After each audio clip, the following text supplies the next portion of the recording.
New Bremen Speedway was a dirt track located in the small town of New Bremen, Ohio. Once was a staple of USAC and World of Outlaws until its closure. Located 30 minutes up the road from Eldora Speedway. But what happened to this once popular track? Sprint cars are light, powerful, and agile as a cat. The lightning-like responsiveness can save a driver or put him in a whole heap of trouble in a hurry. The United States Auto Club Sprint Circuit is an exciting one, to say the least. Many of these same drivers will have a ride in the famous Memorial Day Classic at Indianapolis.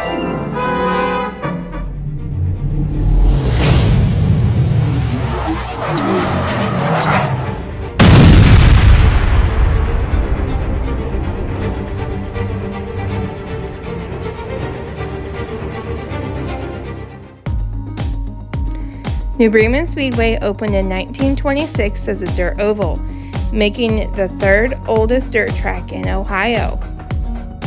The track was added to the Farmers Picnic, and the first race took place on September 14, 1926, which hosted 4 competitors. The track was built on the area known as the Cooning's Grove, but really was a cornfield. At the first race, the infield still had corn standing. In the early days, the track hosted 4 to 5 races per year. The track became well known quickly due to the drivers who competed in the Indy 500 also competed at New Bremen Speedway. Things were great at the track until 1931. September 20th, 1931, a riot took place when the racers wanted more money than what was being offered as a purse. They refused to compete in the 4th race. The fans began tearing up bleachers and caused a riot. The fans set fire to the judges' platform, the grandstand, and the ticket booths. The riot caused $20,000 in damages, and operations at New Bremen ceased. Racing did not return until 1941.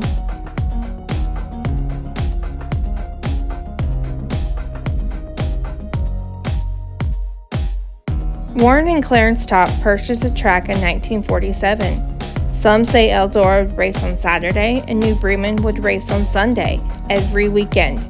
In 1951, cement barriers were added to the track after someone drove through the very flimsy outside wall and sent pieces flying. One piece even landed in a spectator's leg. 2 years later, in 1953, Frank Dickey became the track's promoter. Dickey was also the village of New Bremen's mayor at the time.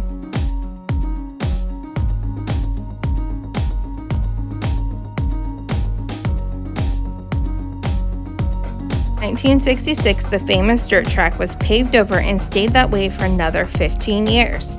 The pavement track was not as profitable as the dirt track. In 1979, the promoter at the time, Earl Baltus, ripped up the pavement and returned New Bremen to its dirt roots. New Bremen was not as profitable as it once was towards the end. Earl closed the track and moved the upcoming races to Eldora. The track hosted its last race in 1979. New Bremen Speedway officially closed in 1981. And so New Bremen Speedway was once the home to many legends, is now a thing of the past. As I drive by there often, I can't help but think of all the great drivers that have passed through those gates. Recently, I tried to gain access to the area, which is now owned by Crown Equipment. At the site, they do forklift testing. I was denied access, so I borrowed this video from the History Mystery Man, who has more guts than I do, and snuck onto the area. So this is what it looks like currently. Nothing left at all, which is sad to me. Thank you so much for watching. I'm Danielle from the Dirt Tracker. If you haven't yet, go ahead and subscribe to our channel. Leave us a comment down below of where you'd like us to see cover next. As always, you can find us on TikTok, Instagram, Facebook, and X. And we'll see you next time. Bye!